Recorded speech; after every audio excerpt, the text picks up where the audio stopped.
नमस्कार, मैं हूं सिंपल मारुद्या और आप देख रहे हैं एमडीपी न्यूज़ 24। एमडीपी न्यूज़ 24 की एक खास पेशकश एक मुलाकात में आपका स्वागत है।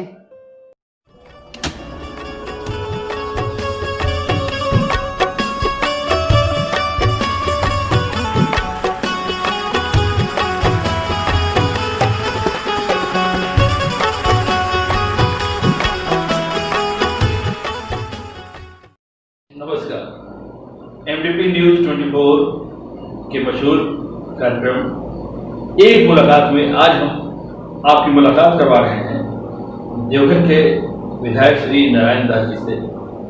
श्री नारायण दास जी कर्मठ नेता हैं और उनकी कर्मठता को पार्टी ने रिकॉग्नाइज किया, पहचाना और उन्हें देवघर जिला का अध्यक्ष बनाया गया।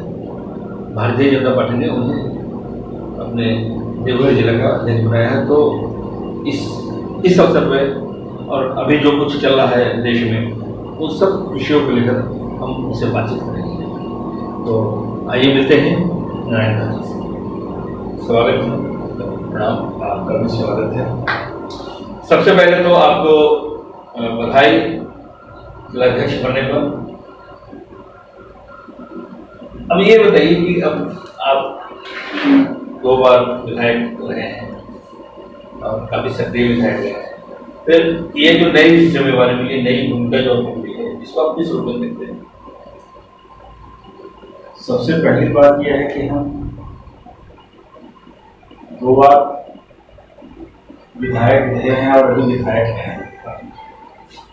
और भारतीय जनता पार्टी एक ऐसी पार्टी है जो कार्यकर्ताओं की पार्टी है और कई उदाहरण आपके पास। यदि आप देवघर जिला की बात करें तो मेरे जैसा आदमी जो अंत्योदय परिवार का था और लगातार 30-35 वर्षों तक भारतीय जनता पार्टी में काम करते करते पार्टी ने हम पर भरोसा जताया। हम पहली बार देवघर प्रखंड के अध्यक्ष बने एससी मोर्चा की। इसके बाद पार्टी के महामंत्री बने देवघर प्रखंड के, फिर जिला के मंत्री बने, कई बार डिस्ट्रिक्ट विजिलेंस कमेटी के मेंबर रहे, विश्व सूत्री के भी सदस्य रहे, प्रदेश कार्य समिति के सदस्य रहे और 2014 में पहली बार पार्टी ने मुझे टिकट दिया। और जिस दिन टिकट दिया उस दिन मेरे पास 200 रुपया नहीं था मिठाई खिलाने के लिए। ये बाबा बैद्यनाथ की नगरी है। लोगों ने असीम प्यार दिया और पहली बार झारखंड बनने के बाद भारतीय जनता पार्टी चुनाव लड़ी और लगभग 50,000 मतों से भारतीय जनता पार्टी की जीत हुई। फिर 2019 में पार्टी का आशीर्वाद मिला, मुझ पर भरोसा जताया और पुनः ये सीट भारतीय जनता पार्टी की झोली में गई। और मेरे कार्यों को देखकर, मेरे व्यक्तित्व को देखकर, मेरे समर्पण के भाव को देख के और मेरी त्याग को देख पार्टी ने मुझे जिला अध्यक्ष बनाया है। ये कांटों का ताज है, लेकिन मेरा प्रयास रहेगा सारे कार्यकर्ताओं से, चाहे वो पुराने हो चाहे वो नए कार्यकर्ता हो, इस ताज को मैं फूलों से सजाऊंगा। और मैं बाबा बैद्यनाथ से यही प्रार्थना करता हूं कि देवघर 12 ज्योतिर्लिंग यहाँ स्थापित है और भारतीय जनता पार्टी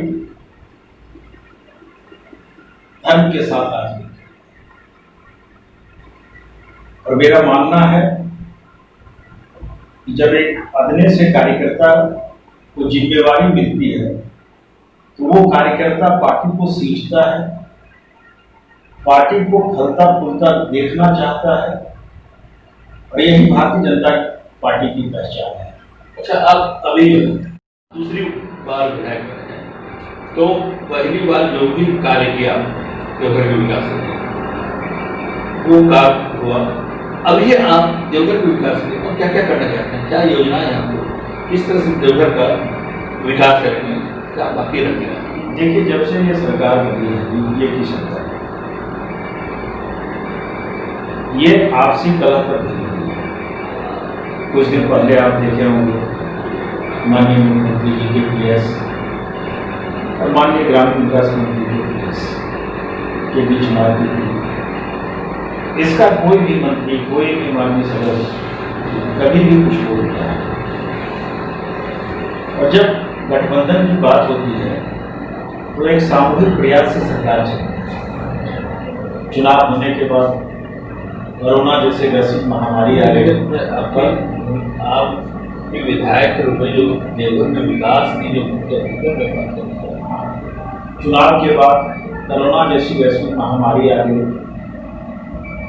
कल ही ट्रेजरी खुला है। ये सरकार अभी कोरोना से निपटने को तैयार है और राज्य सरकार का जो मापदंड तय होगा, और आपको पता है कि जब अपने सांसद और विधायक उपलब्ध होते हैं तो विकास देखता भी है, विकास दिखता भी है और विकास होता है। तो ये सरकार, ये तो अच्छा सहयोग है सांसद, ये सरकार किस नीति पर विकास करना चाहती है, क्योंकि अभी तक इसका कोई एजेंडा तय नहीं हुआ है। हम लोगों का एमपी लैंड फंड आया हुआ है, उसको कार्य करने की स्वीकृति नहीं दी गई है। जितनी भी योजनाएं थी, चाहे वो 79 जलाशय योजनाएं, पुल की योजनाएं, कहीं काम दिख नहीं रहा है। संवेदकों को पैसा भी नहीं मिल रहा है। लोग साइड से मशीन उठा रहे हैं। तो मैं माननीय मुख्यमंत्री जी से आग्रह करूंगा कि इन चीजों को आप देखें और एक विधायक के नाते राजकीय स्तर से जो चीजें होंगी उसके लिए मैं तत्पर रहूंगा। अब देखिए, बगल में दिघरिया पहाड़ है, ये आज़ादी का द्योतक केंद्र रहा है, इसको राष्ट्रीय स्मारक पार्क बनाने की मेरी योजना है। बायोडायवर्सिटी पार्क चल रहा है। आप कहीं भी जाइए, देवघर की विकास यात्रा 2014 से 19 तक, झारखंड की विकास यात्रा देवघर से ही प्रारंभ हुई है। देवघर कैसे राष्ट्रीय मानचित्र पर उभरे, इसके लिए जो भी समुचित काम करना है उसके सही है। जब भी हम लोग कार्य शुरुआत सरकार की तरफ से फंड की बात करें तो मैं योजना के स्तर पर बात करूँ कि आपकी योजनाएं क्या है, क्या कर और क्या करना चाहते हैं। देखिए, देवघर एक ऐसा शहर है जहाँ एम्स आ गया, एयरपोर्ट आ गया, पावर प्लांट आ गया, प्लास्टिक पार्क आ गया, बायोडायवर्सिटी पार्क आ गया, संस्कृत विश्वविद्यालय की मंजूरी थी उस समय की सरकार ने। कई ऐसी योजनाएं हैं और मैं तो जनता के बीच जाता हूँ। अंत्योदय परिवार को कैसे लाभ मिलेगा, क्योंकि ये पार्टी अंत्योदय के सिद्धांत पर चलती है। और जब मैंने पहले कहा कि एक अंत्योदय परिवार के आदमी इस पार्टी ने 2 बार विधायक बनाया, तो लोगों के दुख दर्द में हम कैसे कामयाब होंगे, मैं उसकी चिंता करूंगा। और मैं बार बार कहता हूँ कि कीमत पानी की नहीं प्यास, कीमत मौत की नहीं सांस की। हम लोग जनता की उम्मीद पर खरा उतरेंगे और जनता के बीच जाएंगे। जनता का जो फीडबैक होगा उसके अनुरूप चलेंगे। लोगों को आवास मिले, लोगों को पानी मिले, लोगों को स्वास्थ्य मिले, शिक्षा की बात हो, यही विकास है। अगर इन चीज़ों को हम लोग कर पाते हैं तो ये बड़ी कामयाबी होगी। और मेरा ऐसा मानना है कि देश बदला है और देश के अंदर राज्य भी है, राज्य भी बदला है। और कम से कम बिहार का छोटा भाई होने का दंश झारखंड झेल रहा था 5 वर्षों में। आदरणीय रघुवर दास की सरकार ने उसको मिटाने का काम किया है। ये भारतीय जनता पार्टी की शान है।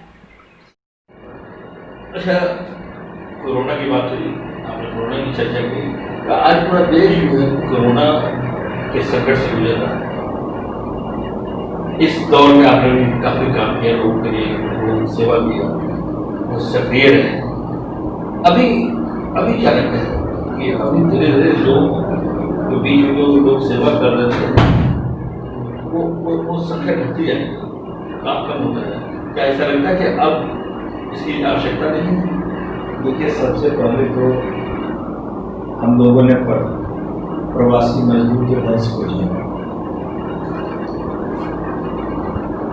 और लगभग 25 लाख अपने विधायक निधि से प्रत्येक प्रवासी मजदूर के खाते में जिन्होंने अपना पासबुक भेजा, उसका नंबर भेजा, आधार कार्ड भेजा, 2,000 रुपया देने का काम। इसके बाद कहीं से एक सूचना मिल जाती है कि सर हमारी स्थिति दयनीय है, हमें कुछ मोदी आहार दिया जाए। तो रोज लगातार अखबारों में, मीडिया में आपने देखा होगा कि हम लोगों ने सेवा किया है, और हम लोग भगवान से यही मनाते हैं कि ये बीमारी जल्दी हटे। लॉकडाउन चालू हो गया है, लोगों को रोजगार दे सरकार, और जब रोजगार मिलेगा तो लोग स्वतः आत्मनिर्भर बनेंगे। और हम लोगों का जो प्रयास है, हम लोग एक एक आदमी के साथ खड़े हैं और पुनः एक बार भगवान से प्रार्थना करते हैं कि ये बीमारी जो वैश्विक महामारी के रूप में बढ़ती जा रही है, अभी भी नियंत्रित नहीं है। देश के प्रधानमंत्री कहते हैं कि 2 गज की दूरी, फेस मास्क, अवेयरनेस की कमी है। अगर हम जागरूक नहीं होंगे तो सिर्फ सरकारी सुविधाओं पर मेरा विकास नहीं हो सकता है। उसके लिए काम चाहिए, उसके लिए रोजगार चाहिए, उसके लिए पलायन की स्थिति नहीं होगी। आपको पता है कि यहाँ बिस्कुमार फैक्ट्री थी, वो बंद पड़ा है, उसकी लड़ाई में लड़ रहा है। जैसे भी औद्योगिक क्षेत्र था, टाटा बिरला जैसी कंपनी थी, हरिद्वार थी, यूनियन टेक्सटाइल था, वो किसी कारणवश यहाँ से पलायन कर गया। और मैं जब 2014 में विधायक बना तो इन चीज़ों की लड़ाई लड़ते रहा। तो मेरा ये मानना है कि कृषि इस देश का रीढ़ है। लोग खेती पर यहाँ 80% आश्रित हैं। मानसून आ चुका है, अपने ऊपर कैसे हम आत्मनिर्भर हों, इसके लिए हम सभी प्रयासरत हैं। और आने वाले समय में देश के प्रधानमंत्री जिन्होंने गरीबी देखा है, रोजगार देखा है, बहुत बड़ा पैकेज देने का काम किया है। मेरा मानना है कि लोग इससे उभरेंगे, लोगों को रोजगार मिलेगा और लोगों का जीवन यात्रा पहले जैसा चल रहा था वैसा चलेगा।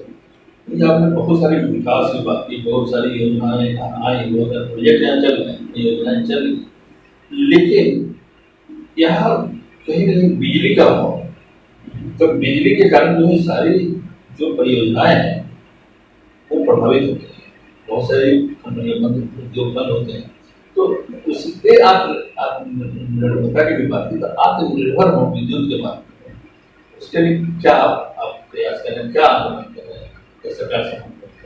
देखिए, आज भी हमें बिजली दूसरे राज्यों से नहीं करता है, और कई जगह पावर सब स्टेशन बनाती है, जैसे कि में बना, मधुपुर में बना, गुड्डा में बना, आप देखिए मखिल में बना सब स्टेशन। हमने कहा कि बिजली कैसे लोगों को भरपूर मिले, इसके लिए पूर्व की सरकार चिंतित थी और बहुत काम हुआ है। आज भी देखिए, ये ग्रामीण इलाका है लेकिन यहाँ भी बिजली है, बिजली लेकिन इसके लिए हमें बिजली का बिल भी देना है। आखिर अगर हम उपभोक्ता हैं, हर जगह ऐसी बात होती है कि छापा पड़ता है, ये पड़ता है, वो पड़ता है। हम जैसे विधायकों के पास फोन आता है कि हमने ये नहीं किया, हमारा मीटर उठा के ले गया, हमारे ऊपर केस है, तो हम तमाम मतदाताओं को कहेंगे, जनता को कहेंगे कि समय सीमा के अंदर बिजली का बिल पेमेंट करें, ताकि सरकारी राजस्व को क्षति नहीं हो। और जहाँ हर चीज़ अच्छा होता है वहाँ काम होता, नित्य नए प्रयोग किए जा रहे हैं, मीटर लगाया जा रहा है, सब चीज़ लगाया जा रहा है, इसलिए बिजली 24 घंटा यहाँ मिलेगी, ये मान के चलिए। आप पहली बार जब विधायक बने तो आपकी सरकार थी राज्य में, और दूसरी बार विधायक जब बने हैं तो राज्य में सरकार नहीं है, और ऐसे अवसर पर, ऐसे दौर में आपको जो है जिला अध्यक्ष बनाया गया, तो आपको कितनी आसानी होगी, कितनी मुश्किलें आएंगी इस दौर में जब आपको अध्यक्ष बनाया गया? देखिए, भारतीय जनता पार्टी एक ऐसी पार्टी है जो सिर्फ सत्ता के लिए राजनीति है, सेवा के लिए। और बराबर हम लोग विपक्ष की भूमिका जोरदार उनसे निभाते रहे हैं, और हम मूल्यों के आधार पर राजनीति करते हैं। जिसकी सरकार बनी है, हम प्रतिपक्ष में हैं, हम चाहेंगे कि सरकार अच्छा काम करे।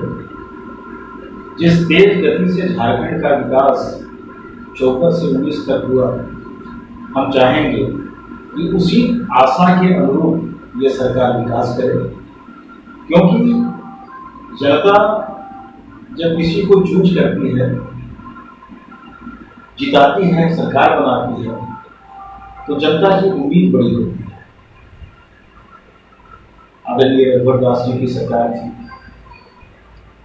उन्होंने झारखंड को एक दिशा देने का काम किया, और जब से मोदी जी देश के प्रधानमंत्री बने, देश का चतुर्दिक विकास हो रहा है और देश गत्यात्मक सोच के साथ विकास कर रहा है।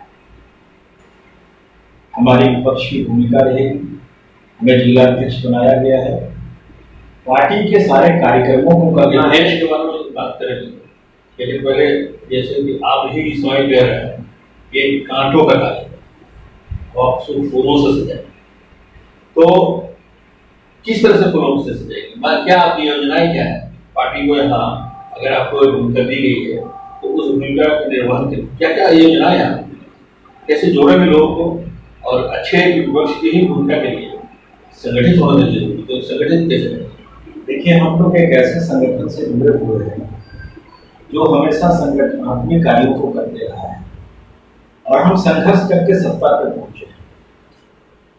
रही बात, एक कार्यकर्ता कभी एससी मोर्चा का अध्यक्ष बनता है, महामंत्री बनता है, जिला मंत्री बनता है, विजिलेंस कमेटी का मेंबर बनता है, विश्वसूत्री का सदस्य बनता है, प्रदेश कार्य समिति का सदस्य बनता है। तो यही संघर्ष का जीवन है ना।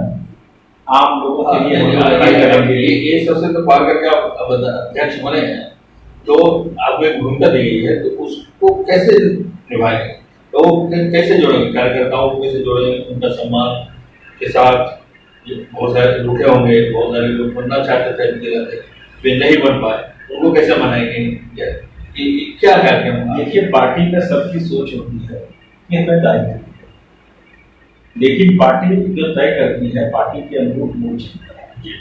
भारतीय जनता पार्टी एक ऐसी पार्टी है जो सैद्धांतिक राजनीति करती है, इसमें मतभेद कम होता है। लेकिन एक विधायक के ऊपर यदि पार्टी ने जिम्मेवारी दी है तो 5 साल मेरे कार्यों को देखा जाए। मैं तो देवघर के लोगों को कहता हूँ, अपने कार्यकर्ताओं को कहता हूँ, अपने मतदाताओं को कहता हूँ कि 5 साल अगर किसी सोच के साथ मेरे पास वो आए, किसी ने किसी प्रकार का डिमांड किया, तो नारायण दास 99% लोगों के उम्मीद पर खरा हुआ। ये विश्वास है, और इसी विश्वास के साथ मैं जनता का सेवक हूँ, और पार्टी ने संगठन का दायित्व दिया है जिलाध्यक्ष के रूप में। पार्टी बहुत दूर तक हम आगे ले जाएंगे, क्योंकि हम लोग पार्टी के लिए काम करते करते करते करते एक जनप्रतिनिधि बने हैं। और सेवा क्या है? यदि आपका व्यवहार अच्छा है, यदि आपका आचरण अच्छा है, यदि आपकी आइडियोलॉजी अच्छी है, तो स्वतः आपका नाम भी होगा, आपके काम की चर्चा होगी, और इसी काम और नाम के साथ, इसी चर्चाओं के साथ लोग जुड़ते चले जाएंगे, और निश्चित रूप से देवघर जिला परचम लहराएगा, हम आगे बढ़ेंगे और भारतीय जनता पार्टी करने जीतेंगे। आप ग्रामीण क्षेत्र से आते हैं, और ग्रामीण क्षेत्र का विकास कैसे है, और क्या क्या भी विकास आपकी दृष्टि में, आपके नज़र में क्या क्या विकास रह गया, और उन पर आप काम करने वाले, क्योंकि आप इसको ज़्यादा शिद्दत से समझ सकते हैं। देखिए, विकास एक सतत प्रक्रिया है, और देश को आज़ादी हुए 70 साल हो गए हैं, लेकिन 70 साल के अंदर भी लोगों को पानी चाहिए, लोगों को मेडिसिन चाहिए, लोगों को खाद चाहिए, लोगों को बीज चाहिए, लोगों को आत्मनिर्भर बनने के लिए हर एक प्रकार की सुविधा चाहिए। ये ग्रामीण इलाका है जहाँ मनरेगा योजना बहुत बड़े पैमाने पर चलती है। आपको पता होगा कि भूमि संरक्षण विभाग से तालाब खोदा गया। और पहले की सरकार क्या करती थी, सरकारी तालाब खोदा जाता था, लेकिन भारतीय जनता पार्टी की सरकार जब प्रदेश में बनी तो निजी जमीन पर भी तालाब खोदा गया, डोभा जल संचयन के लिए डोभा बनाया गया। हर एक प्रकार का काम, अभी पुनासी आपका बन जाएगा तो देवघर शहर को पानी मिलेगा, किसानों को पानी मिलेगा। तो जहाँ पानी है वहाँ जीवन है, और पानी जहाँ नहीं है, बड़े बड़े शहरों की बात, बड़े बड़े नदियों के पास उसका विकास हुआ है, चाहे आप महाराष्ट्र की बात करें, सूरत की बात करें, दिल्ली की बात करें, कलकत्ता की बात करें, तो जल ही जीवन है और उसको विपन्न में पहुंचाने का काम करते हैं। इसलिए ग्रामीण पृष्ठभूमि आज भी बहुत मजबूत हुई है इधर विगत 10 सालों में, और निश्चित रूप से जब विकास होता है तो लोगों के चेहरे पर वो भाव दिखता है। लोगों को क्या चाहिए? इस सरकार ने 600 रुपया से 1000 सामाजिक सुरक्षा पेंशन कर दिया, विकलांग पेंशन कर दिया, प्रधानमंत्री आवास योजना दिया, जनधन योजना दिया। आपको पता होगा कि लॉकडाउन में सारे लोगों के खाते में पैसा है। डबल इंजन की सरकार थी, डबल गैस सिलेंडर मिला। तो लोग कैसे सुरक्षित हों, लोग अपने घर में कैसे आत्मनिर्भर बने अपने पाँव पर, इसके लिए सरकार चिंतित है। हम जैसे जनप्रतिनिधि जिन्होंने कष्ट देखा है, दुख देखा है, जनता के दर्द को अपने दर्द से अच्छा, अभी भी जरूरतमंद लोग हैं कोरोना के संकट से गुजरने, तो उनको आगे भी आप फूड पैकेट वगैरह दे रहे हैं? विश्व मोदी आहार भी आप वितरित कर रहे हैं? आज भी जारी है, आज भी जारी है। और हम समाज के सभी लोगों से यही कहेंगे कि सिर्फ एक आदमी कुछ नहीं कर सकता है, सिर्फ जनता के प्रतिनिधि कुछ नहीं कर सकते हैं। जिसको भगवान ने कुछ दिया है वैसे समाज सेवी भी आगे आए। कई ऐसे समाज सेवी हैं, बाबा भैया से सुनील खवाड़े जी, राकेश परिहस्त जी, दिनेशानंद गोस्वामी जी, कई ऐसे लोग हैं, मैं सब लोगों का नाम लेना नहीं चाहता हूँ, जिन्होंने यहाँ के डिप्टी मेयर नीतू जी, विजया सिंह जी, संजीव जजवाड़े जी, हर एक लोग लगे रहे। और मैं आज भी आग्रह करता हूँ कि भगवान ने किसी को कुछ दिया है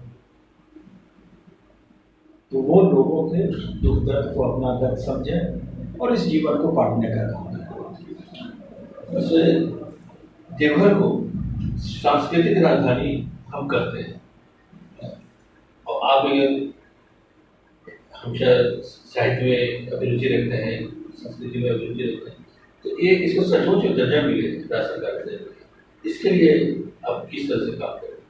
आप मेरा 2014 का डिबेट देखेंगे और उसको खंगालने का प्रयास करेंगे तो मैंने देवघर के विषय में बोला था कि देवघर बाबा की नगरी है जहाँ ऋचाएँ गूंजती हैं, स्वमय प्रार्थनाएं होती हैं, हमेशा शिव घोष का नारा लगता है, और हर एक तरह से ये सांस्कृतिक राजधानी बनने की अर्हता रखता है।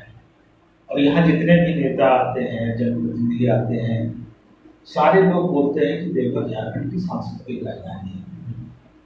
मेरा डिबेट भी हुआ था, अमर बाबी जी मंत्री थे, मेरे प्रश्न को एक दिन स्थगित रखा गया, कहा कि दूसरे दिन हम जवाब देंगे, और फिर दूसरे दिन जवाब आया कि कहीं भी संवैधानिक सांस्कृतिक राजधानी का दर्जा नहीं है। अगर संवैधानिक सांस्कृतिक राजधानी का दर्जा होता संविधान में तो आज तक देवघर को मिल गया था।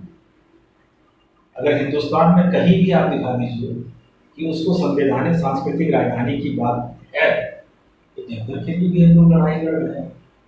लेकिन देवघर अपने आप में सांस्कृतिक राजधानी है, जन मान्यता है, जन मान्यता। तो ये अब ये बताइए कि अभी जो कुछ चल रहा है इस दौर कोरोना के इसमें, तो मेला नहीं हो रहा है, तो इससे आपको क्या, आप व्यक्तिगत रूप से आपको कैसा लगा कि मेला नहीं हो रहा? देखिए, जहाँ हाईकोर्ट लोग अगर कोर्ट में केस करता है तो उससे बढ़कर और कुछ नहीं है।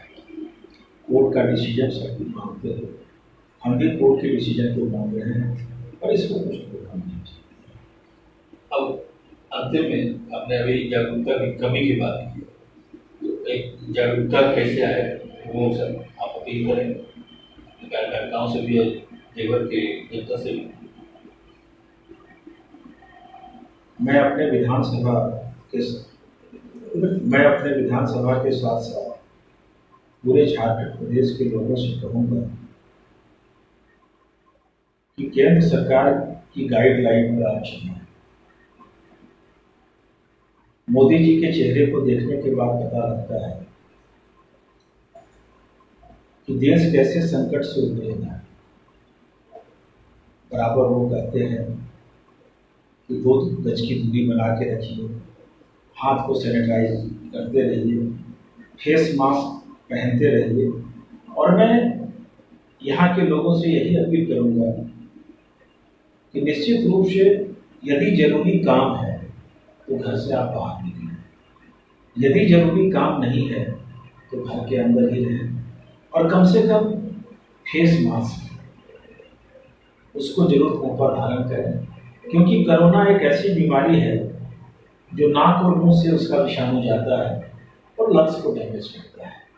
यदि ये आपका ठीक है तो कोरोना आपको नहीं होगा। थोड़ी शुद्धता का परिचायक बने, हाथ बराबर धोते रहें। अगर आप बाहर गए हैं तो घर जैसे आप अंदर करते हैं, घुसते हैं, जो आपका परिधान है, कपड़ा है जो पहने हुए है, उसको वहीं खोलें और नहीं कुछ तो कुछ उसको गर्म पानी से धोएं ताकि कोरोना नहीं फैले। और ये संदेश एक दूसरे को देख के हम अपना सकते हैं। जब तक समाज में ऐसी प्रथाएं नहीं चलेंगी, ये सोच डेवलपमेंट नहीं होगा, तब तक हम कोरोना से मुक्ति नहीं पा सकते। अभी हम एक मुलाकात में आपकी मुलाकात करवा रहे थे जगह के विधायक और अभी भाजपा जिला के अध्यक्ष बने श्री नारायण दास जी। उन्होंने खुलकर अपनी बातें कही, सारी योजनाएं की जानकारी दी और विधायक के रूप में और भाजपा के जिला अध्यक्ष के रूप में उनकी क्या भूमिका होगी इसकी भी चर्चा की। तो इसी के साथ ये क्रम यहाँ समाप्त होता है। फिर अगली मुलाकात में एक और हम किसी मेहमान से आपको मुलाकात करवाएंगे। तब तक भी धन्यवाद।